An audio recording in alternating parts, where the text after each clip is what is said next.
来让大家看一下这一次主播收集到的记录。看到这个会不会很感动？比做功课还要认真，真的是太感谢长荣航空的空姐帮我们写这么棒的一个飞行记录。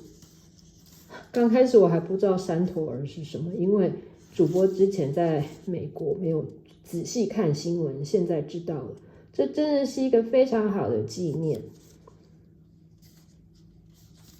看一下，看一下，还有第2页耶，你看，超可爱的。看到这个真的是会非常的感动。